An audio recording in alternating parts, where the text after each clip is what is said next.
नमस्कार, आप देख रहे हैं न्यूज़ वन इंडिया। आपके साथ मैं हूं सुरभि तिवारी। तो खबरों की शुरुआत करेंगे और सबसे पहली खबर चमोली से, जहां पर चमोली दौरे पर मुख्यमंत्री त्रिवेंद्र सिंह रावत और गोपेश्वर पहुंचने पर बीजेपी कार्यकर्ताओं ने जोरदार स्वागत किया है। तो बीजेपी कार्यकर्ताओं ने फूल मालाओं से सीएम का स्वागत किया है। पीजी कॉलेज गोपेश्वर के जिम हॉल में कार्यकर्ताओं को संबोधित करेंगे। निशुल्क प्रेरणा कोचिंग सेंटर का निरीक्षण भी करेंगे। तो युवाओं के साथ संवाद करेंगे सीएम त्रिवेंद्र सिंह रावत। मुख्यमंत्री के दौरे को लेकर के सुरक्षा के कड़े इंतजाम भी किए गए हैं।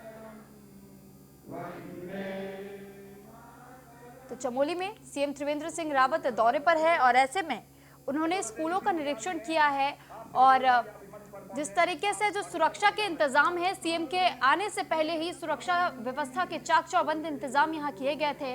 और ये बताया जा रहा था कि जो निःशुल्क कोचिंग सेंटर तैयार किए गए हैं छात्रों के लिए, उस कोचिंग सेंटर का निरीक्षण भी करेंगे। तो युवाओं के साथ संवाद करेंगे सीएम त्रिवेंद्र सिंह रावत। मुख्यमंत्री के दौरे को लेकर के सुरक्षा के कड़े इंतजाम चमोली में किए गए हैं। तो गोपेश्वर पहुंचने पर बीजेपी के कार्यकर्ताओं ने सीएम त्रिवेंद्र सिंह रावत का सबसे पहले भव्य रूप से स्वागत किया, उनका जोरदार स्वागत किया, उनको माल्यार्पण करके। और इस पर अधिक जानकारी के लिए फहीम तन्हा, रेजिडेंट एडिटर, हमारे साथ फोन लाइन पर जुड़ चुके हैं। फहीम, आपसे जानकारी चाहेंगे कि चमोली का जो दौरा बताया जा रहा है सीएम त्रिवेंद्र सिंह रावत का, क्या कुछ कार्यक्रम उनका रहेगा? अभी गोपेश्वर के जिम हॉल में कार्यकर्ताओं का सम्मेलन कार्यक्रम चल रहा है, जिसमें सीएम संबोधित कर रहे हैं, शामिल हो रहे हैं। और इसके बाद एक प्रेरणा कोचिंग सेंटर है जो जिला प्रशासन ने शुरू किया है निःशुल्क तौर पर, उसका भी निरीक्षण करेंगे और युवाओं के साथ भी संवाद करेंगे। इस तरीके से मुख्यमंत्री का कार्यक्रम है चमोली जनपद का। और इसके बाद मुख्यमंत्री का रुद्रप्रयाग भी जाने का कार्यक्रम है। इस तरीके से जिलों का कार्यक्रम है। इसमें विभागीय अधिकारियों से भी वो बात करेंगे और समीक्षा योजनाओं को लेकर के भी चर्चा करेंगे। और फहीम, जिस तरीके से ये भी कहा जा रहा है कि निरीक्षण भी वो वहाँ के स्कूलों का और कोचिंग सेंटर्स का करेंगे, उसके बाद से जो छात्र है वहाँ के छात्रों के साथ भी वो संवाद करेंगे, तो किस प्रकार का ये पूरा कार्यक्रम उनका रहने वाला है निरीक्षण के बाद?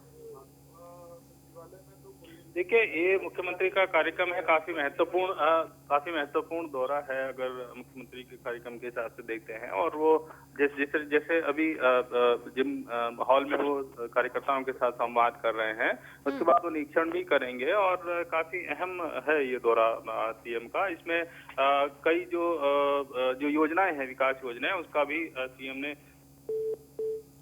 चलिए ठीक, बहुत शुक्रिया आपका फहीम, तमाम जानकारी हम तक पहुंचाने के लिए।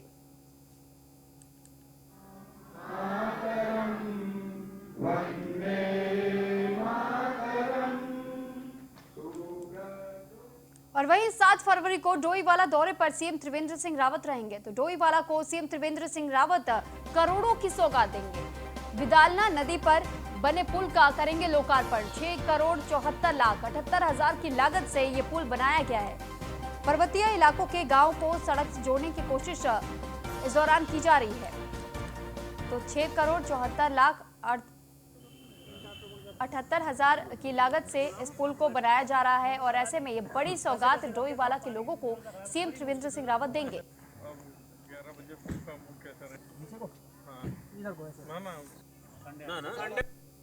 जो सिंधवाल गांव है, उसमें हम समझते हैं कि जब माननीय मुख्यमंत्री जी चुनाव के दौरान वहाँ पर गए थे, तो उन्होंने क्षेत्रवासियों से वादा किया था कि हम इस पुल को हम बनाएंगे अगर जो मैं जीतता हूँ।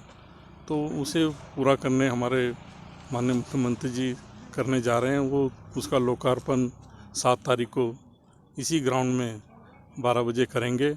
और मैं समझता हूँ कि उस पुल बनने से सभी क्षेत्रवासी खुश हैं। और उसकी लागत 6 करोड़ 74 लाख की लागत से वो पुल बना है। और उस दिन माननीय मुख्यमंत्री जी इस क्षेत्र के तमाम जो विकास कार्य यहाँ पर हुए हैं, उनका भी शिलान्यास लोकार्पण करेंगे। जो तो इस पर अधिक जानकारी के लिए महेंद्र संवाददाता हमारे साथ फोन लाइन पर जुड़ चुके हैं। महेंद्र, आपसे जानकारी चाहेंगे कि डोईवाला का 7 फरवरी का दौरा बताया जा रहा है सीएम त्रिवेंद्र सिंह रावत का, उस दिन क्या कुछ कार्यक्रम रहेगा और किन योजनाओं का लोकार्पण या शिलान्यास करेंगे सीएम? देखिए, 7 फरवरी को मुख्यमंत्री का दौरा डोईवाला में तय हो गया है। मुख्यमंत्री की विधानसभा थानो न्याय पंचायत है, जो कि विधानसभा का पर्वतीय क्षेत्र है। इस क्षेत्र में आजादी के बाद से पहली बार यह पुल बना है जो लगभग 8 से 9 गांवों को जोड़ता है। लगभग 2000 से आबादी इससे लाभान्वित होने जा रही है, क्योंकि बरसात के समय में इस पुल के न होने से लोगों का संपर्क टूट जाया करता था और वह अपने घरों में ही कैद हो जाते थे। तो मुख्यमंत्री ने चुनाव के समय इसमें घोषणा की थी, जिसको लेकर ये पुल तैयार हो गया और 7 फरवरी को मुख्यमंत्री इसका लोकार्पण करेंगे। जी, इससे पहले ऐसे सवाल भी उठाए गए महेंद्र कि अब जब चुनाव नजदीक आने को है तो जानबूझकर कितना काम किया जा रहा है, लोगों की सेवाएं की जा रही है ताकि वोट बैंक अपनी तरफ किया जा सके। जी बिल्कुल, देखिए चुनावी वर्ष आप इसे मान सकते हैं कि इसमें हमें जो हमने 5 साल में हमने किया है उसे हमने करके दिखाना है। तो उसको लेके पूरा अधिकारी को सख्त निर्देश दिए गए हैं कि इस पर्वतीय क्षेत्र की जो भी मूलभूत समस्याएं हैं उनको इस वर्ष में लगभग समाप्त कर दिया जाए, लोगों को निदान मिले, जिससे कि लोग लाभान्वित हों। जी, और महेंद्र, अगर ये देखा जाए जिस तरीके से अभी आपने पुल के बारे में जानकारी दी कि इससे पहले कोई पुल नहीं था, तो इतने लंबे समय से अगर पुल नहीं था तो इसके लिए भी तो काम करना चाहिए था। अब जब 7 फरवरी को जाने वाले तो उसके बाद से निरीक्षण होगा, उसके बाद ये ऐलान किया जाएगा और पुल के लिए ये जिम्मेदारी सौंपी जा रही है कि अब उसका निर्माण होना है। देखिए मैं बताना चाहूंगा, पुल का निर्माण हो चुका है। 6,74,78,000 रुपए इस पुल की लागत आई है और ये पुल इसी वजह से बन पाया है कि इस क्षेत्र के जो विधायक हैं वो प्रदेश के मुख्यमंत्री हैं और लोक निर्माण विभाग भी उनके अंतर्गत आता है। तो अपनी विधानसभा में उन्होंने विशेष रूप से ध्यान देते हुए ये पुल और सड़कों का काफी तेजी से यहाँ निर्माण हो रहे हैं। जी, चलिए ठीक, बहुत शुक्रिया महेंद्र आपका तमाम जानकारी हम तक पहुंचाने के लिए। तो डोईवाला को सीएम त्रिवेंद्र सिंह रावत बड़ी सौगात देने जा रहे। 6,74,78,000 की लागत से एक पुल बना है और पर्वतीय इलाकों के गांव को सड़क से जोड़ने की कोशिश की गई है। तो 7 फरवरी को डोईवाला दौरे पर सीएम त्रिवेंद्र सिंह रावत रहने वाले हैं। बच्चे आते हैं शाम को आते तो 2 समय होंगे मोटर लगा दी, कैसे कैसे करके काम पानी कितनी व्यवस्था। तो 6,74,78,000 की लागत से ये पुल बनाया गया है और 2 पर्वतीय इलाकों को जोड़ने का काम इस पुल के माध्यम से किया जाएगा। और वहीं उत्तराखंड में विधानसभा चुनाव को लेकर के आम आदमी पार्टी की तैयारी भी अब तेज होती हुई नजर आ रही है। दिल्ली के उप मुख्यमंत्री मनीष सिसोदिया ने एक अभियान चलाया है। प्रदेश की 70 विधानसभा सीटों पर आम आदमी पार्टी कार्यकर्ताओं का मंथन जारी है। आम आदमी पार्टी प्रदेश प्रवक्ता नवीन पिरसाली का पिछली सरकार पर आरोप लगा है। तो पिछली सरकारों ने प्रदेश को लूटने का काम किया है। नवीन पिरसाली का ऐसा कहना है कि जो अब तक पिछली सरकारें रही हैं उत्तराखंड में, उन्होंने केवल लूटने का काम किया है, कोई विकास कार्य नहीं हुआ है। प्रदेश में बदलाव को लेकर के लोग काफी उत्साहित नजर आ रहे हैं। तो उत्तराखंड में आम आदमी पार्टी की पूर्ण बहुमत की सरकार बनेगी। तो नवीन पिरसाली का ऐसा कहना और विधानसभा चुनाव को लेकर के आम आदमी पार्टी की तैयारियां अब तेज हो चुकी हैं। उत्तराखंड के लोगों का क्या कसूर है कि पहले किसी भी पार्टी ने चलाया हुआ। आज उत्तराखंड में भी केजरीवाल कैंपेन जो डिजिटल कैंपेन हमने चलाया है, उस कैंपेन की शुरुआत कल माननीय उप मुख्यमंत्री मनीष सिसोदिया जी ने की और उन्होंने एक बात कही कि इस ठंड में भी हमारे कार्यकर्ताओं को पसीना आना चाहिए, तब ये बदलाव आएगा। और हम इस ठंड में भी पसीने के लिए तैयार हैं। लगातार लोगों को अवेयर कराते जा रहे हैं कि उत्तराखंड का हाल क्या है और दिल्ली का हाल आम आदमी पार्टी ने कितना अच्छा कर दिया है। तो उत्तराखंड में भी केजरीवाल जो कैंपेन है उसका मतलब है कि उत्तराखंड में केजरीवाल का मतलब है कि यहाँ के सरकारी स्कूल यहाँ के प्राइवेट स्कूलों से बेहतर हों। उत्तराखंड में केजरीवाल का मतलब है कि यहाँ के जो हॉस्पिटल्स हैं वो प्राइवेट हॉस्पिटल से अच्छे हों। और उत्तराखंड में केजरीवाल का मतलब है कि यहाँ पर लोग रोजगार के लिए दूसरे राज्यों में न जाए, बल्कि दूसरे राज्यों से रोजगार के लिए यहाँ पर आए, ताकि पहले किसी भी पार्टी ने। तो वहीं मसूरी में देहरादून रोड पर झील के पास हुआ सड़क हादसा। हादसे में 2 कारों के बीच आपस में जोरदार भिड़ंत हो गई। हादसे में 4 लोग गंभीर रूप से घायल बताए जा रहे हैं। घटना की सूचना मिलते ही मौके पर पुलिस पहुंची तो पुलिस ने घायलों को उपचार के लिए नजदीकी जिला अस्पताल में भेज दिया है। तो घायलों का इलाज इस वक्त जारी है। हादसे में 4 लोग गंभीर रूप से घायल बताए जा रहे हैं। एक झील जिसके पास ये सड़क हादसा हुआ और ये भीषण सड़क हादसा माना जा रहा है। तो मसूरी में देहरादून रोड पर झील के पास ये सड़क हादसा हुआ और ये सड़क हादसा बेहद भयानक बताया जा रहा है। कहा जा रहा है कि जब दोनों गाड़ियां आपस में भिड़ी तो वो जो नज़ारा, और ये तस्वीरें भी हम आपको उस हादसे की दिखा रहे हैं, इन तस्वीरों के माध्यम से आप अंदाजा लगा सकते हैं कि कितनी जोरदार टक्कर रही होगी दोनों वाहनों के बीच में।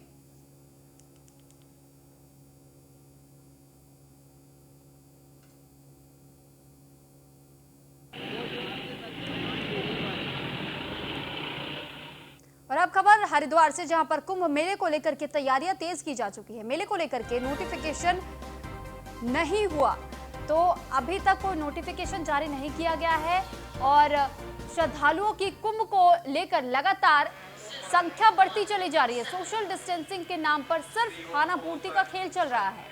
तो हरिद्वार में महाकुंभ का आयोजन जब किया जाता है तो कई बातों का ध्यान रखा जाता है। ऐसे में इस बार कोरोना काल जब चल रहा था तो पहले से ही गाइडलाइन जारी की गई थी, एसओपी बनाई गई थी, लेकिन अब भी ये देखा जा रहा है कि सोशल डिस्टेंसिंग के नाम पर सिर्फ खाना पूर्ति हो रही है।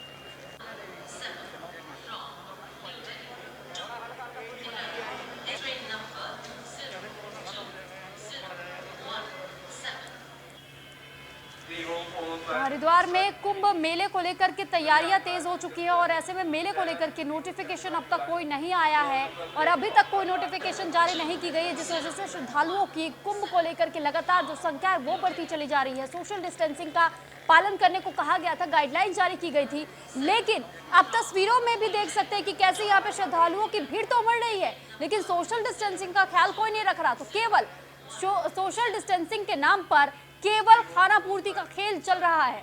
तो इस पर अधिक जानकारी के लिए सुमित सैनी हमारे संवाददाता हमारे साथ फोन लाइन पर जुड़ चुके हैं। सुमित, आपसे जानकारी चाहेंगे कि जो सोशल डिस्टेंसिंग की वो तस्वीर भी दिखा रहे हैं कि किस तरीके से धज्जियां उड़ाई जा रही है, क्या यहाँ पर कोई प्रशासनिक तौर पर मौजूद नहीं है ख्याल रखने के लिए? अब बिल्कुल कहीं ना कहीं अब कुंभ का हालांकि नोटिफिकेशन जारी नहीं हुआ, लेकिन मकर संक्रांति के स्नान के बाद से हरिद्वार के लिए श्रद्धालुओं का लगातार आना शुरू हो गया है। तो रेलवे ऐसा माध्यम है जिसमें सबसे ज्यादा संख्या में श्रद्धालु हरिद्वार पहुंचते हैं। तो लेकिन ये रेलवे स्टेशन की तस्वीरें हैं। अगर रेलवे स्टेशन पे कहीं ना कहीं केंद्र की जो एसओपी भी जारी की गई, जिसमें 6 फीट दूरी सोशल डिस्टेंसिंग की भी बात कही गई है, लेकिन अभी ट्रेनों का आवागमन भी अभी कम है, कम ही ट्रेनें हैं। अभी कुंभ के लिए जो ट्रेनें लगानी थी वो भी नहीं है।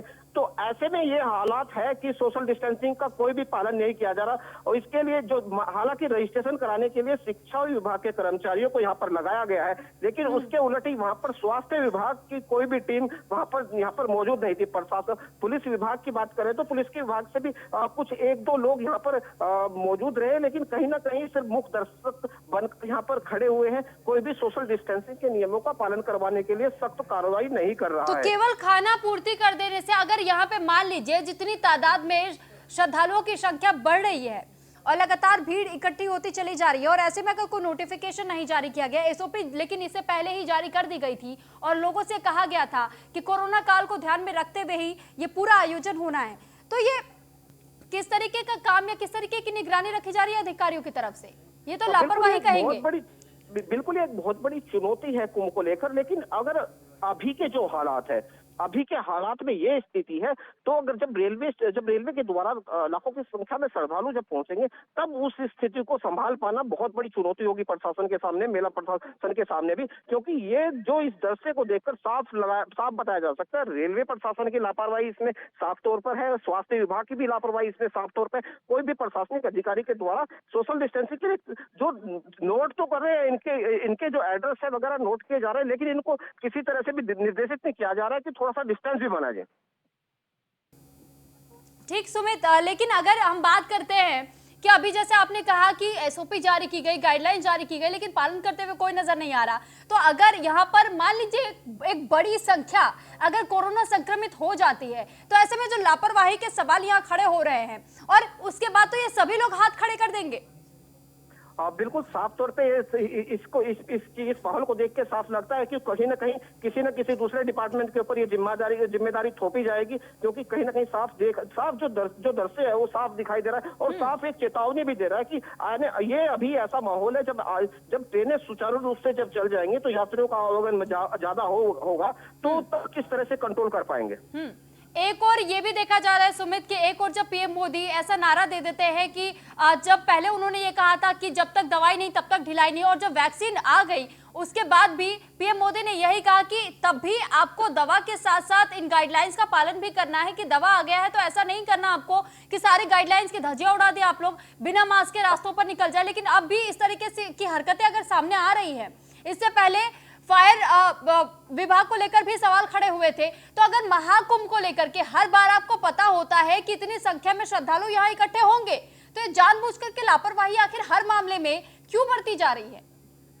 बिल्कुल, प्रधानमंत्री के द्वारा साफ तौर पे भी कहा गया है कि भले कोरोना वैक्सीन आ गई है, लेकिन अगर कोरोना वैक्सीन की भी बात करें तो कोरोना वैक्सीन सिर्फ अभी तक फ्रंटलाइन कोरोना वॉरियर के ऊपर उनको ही लगनी है। जो स्वास्थ्य विभाग के जो कर्मचारी हैं उन्हीं को कोरोना की वैक्सीन लग रही है। आम पब्लिक को अभी कोरोना वैक्सीन नहीं लगाई जा रही है, लेकिन लोगों के अंदर भ्रम पैदा हो गया है कि कोरोना की वैक्सीन आ गई है तो अब कोरोना से कोई खतरे की बात नहीं है। लेकिन जबकि साफ तौर पर दिशा निर्देश दिए गए हैं कि अभी सोशल डिस्टेंसिंग का पालन करना होगा, और चाहे भले वैक्सीन लग भी जाए तो उसके बाद भी सोशल डिस्टेंसिंग का पालन लगातार करना होगा। लेकिन कुंभ का महापर्व है, इतना बड़ा आयोजन है, कहीं ना कहीं इसको लेकर एक बहुत बड़ी चुनौती तो है प्रशासन के सामने, और इसी को लेकर मंथन भी चल रहा है। अब क्योंकि नोटिफिकेशन जारी नहीं किया है, क्योंकि केंद्र सरकार ने एसओपी जारी कर दी गई है और अभी राज्य सरकार इसी मंथन में लगी हुई है। अब मुख्यमंत्री त्रिवेंद्र सिंह रावत अखाड़ा परिषद के अध्यक्ष के साथ बैठक करने के बाद, मुलाकात करने के बाद में उसके बाद निर्णय लेंगे। चलिए ठीक, बहुत शुक्रिया सुमित आपका तमाम जानकारी हम तक पहुंचाने के लिए। तो आप भी ये पूरा मंजर देख सकते हैं कि किस तरीके से सोशल डिस्टेंसिंग की भी धज्जियां उड़ाई जा रही है, और जब पहले से लोगों को यहाँ पर अधिकारियों को भी पता है कि अगर सोशल डिस्टेंसिंग का पालन करना है, जो गाइडलाइन जारी की गई है उनका पालन करना है, फिर भी कितनी बड़ी लापरवाही यहाँ बरती जा रही है। खबर पौड़ी से, जहाँ पर नगर पालिका प्रशासन की पर्यटकों की बड़ी सौगात मिली है। तो श्रीनगर गढ़वाल में पर्यटकों और आम जनता को लाभ मिलने जा रहा है। आधुनिक सुविधाओं से युक्त 2 बहुउद्देशीय पार्कों का निर्माण किया जाना है। 3 करोड़ की लागत से तैयार किए जाएंगे बहुउद्देशीय पार्क। तो पार्क में झील, स्विमिंग पूल और ओपन जिम समेत कई ऐसी सुविधाएं लोगों के लिए दी जाएंगी। तो पौड़ी वासियों के लिए बड़ी खुशखबरी और ये बड़ी सौगात पौड़ी वासियों को दी जा रही है नगर पालिका के तरफ से। तो श्रीनगर गढ़वाल में पर्यटकों और आम जनता को इसका लाभ मिलेगा। तो आधुनिक सुविधाओं से युक्त 2 बहुउद्देशीय पार्कों का निर्माण होना है। 3 करोड़ की लागत से इस पार्क को बनाया जाएगा। तो निर्माण कार्य जल्द ही शुरू हो जाएगा। पार्कों में झील, स्विमिंग पूल, ओपन जिम समेत कई ऐसी सुविधाएं लोगों के लिए रखी जा रही हैं। नगर पालिका श्रीकोट में एक बहुत ही भव्य पार्क, बहुउद्देशीय पार्क बनाने जा रही है। स्केटिंग प्लेटफॉर्म, योगा प्लेटफॉर्म और water fitting, sound system, fancy lightning, ये सब देखने को जल्द से जल्द मिलेगा। जो भक्तियाना में शहीद स्मारक पार्क है उसको भी भव्य रूप देने जा रही है नगर पालिका। इसमें झील और स्विमिंग पूल देखने को। तो पौड़ी में इस बार लोगों के लिए ये बड़ी सौगात नगर पालिका की तरफ से, और बहुउद्देशीय पार्क का जल्द ही निर्माण शुरू हो जाएगा। 3 करोड़ की लागत से ये 2 पार्क निर्माण किए जाने हैं। तो पार्कों में झील, स्विमिंग पूल, ओपन जिम समेत ऐसी कई सुविधाएं लोगों के लिए मुहैया की जाएंगी। तो श्रीनगर गढ़वाल में पर्यटकों और आम जनता को इसका लाभ मिलेगा। बहुत जल्द ही आधुनिक सुविधाओं से युक्त 2 बहुउद्देशीय पार्कों का निर्माण होना है पौड़ी में। 3 करोड़ की लागत से तैयार किए जाएंगे बहुउद्देशीय पार्क। तो इसमें पार्क में झील, स्विमिंग पूल और साथ ही जिस तरीके से स्केटिंग की भी अगर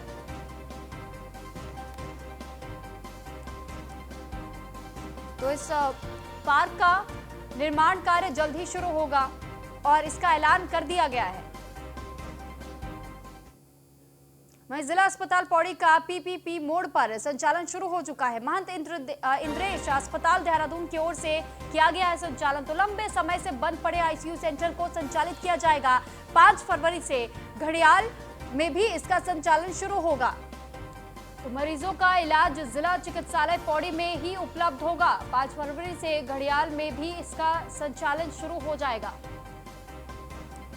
मरीजों का इलाज जिला चिकित्सालय पौड़ी में ही उपलब्ध किया जाएगा। कि ये जो जिला अस्पताल है ये पीपीपी मोड में मतलब हमें अलॉट किया गया है, लेकिन ये अभी भी गवर्नमेंट हॉस्पिटल की तरह ही इसके यूज़र चार्जेस जो हैं वो वैसे ही फंक्शनल होंगे। जो 28 रुपये की पर्ची थी वो वैसे के वैसे ही रहेगी। जो आयुष्मान कार्ड था वो पूर्णतः है यहाँ पे फ्री इलाज मिला जाएगा। गर्भवती महिलाओं को फ्री इलाज मिला जाएगा। आपातकालीन में अगर कोई आता है, कोई भी मरीज यहाँ पे एडमिट होता है तो उसको फ्री ओपीडी कंसल्टेशन दी जाएंगी। और जो भी दवाइयाँ अभी तक गवर्नमेंट के रूप से के सहयोग से वित्त होती थी उसमें बल्कि इन एडिशन टू दैट हम और दवाइयाँ यहाँ पे प्रोक्योर कर रहे हैं, वो पूर्ण तरह फ्री डिस्पेंस करी जाएंगी हमारे माध्यम कि।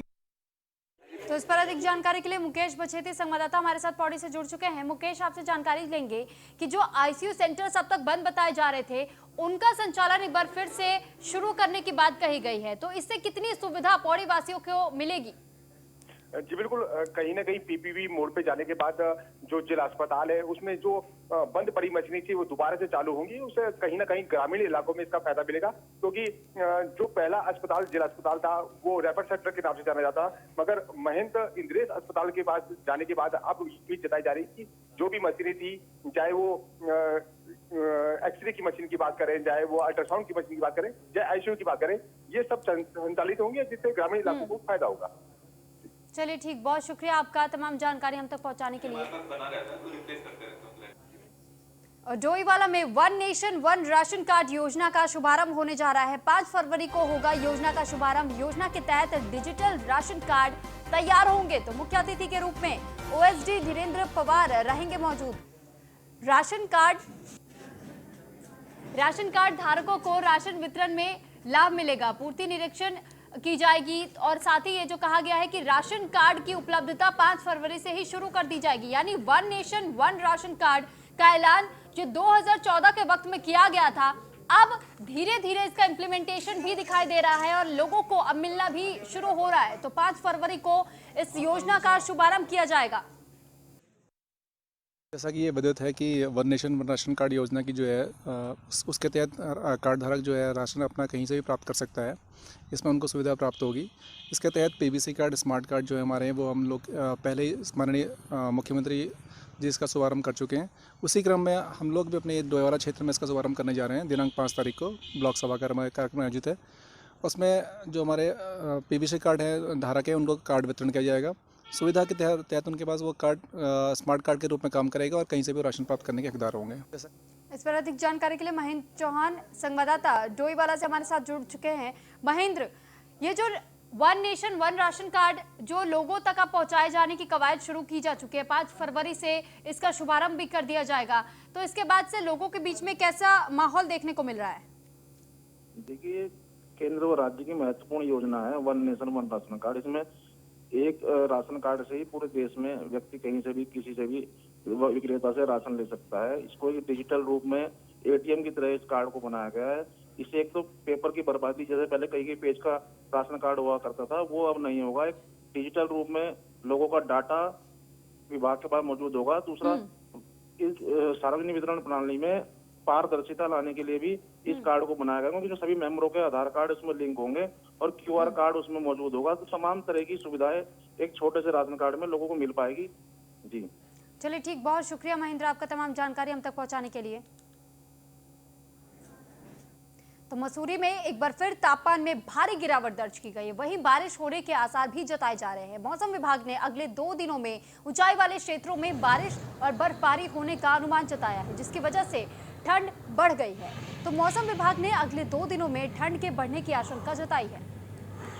मसूरी में एक बार फिर से तापमान में गिरावट दर्ज की जा रही है तापमान में, और साथ ही जो मौसम का रुख है अब वो एक बार फिर से बदला हुआ नजर आ रहा है।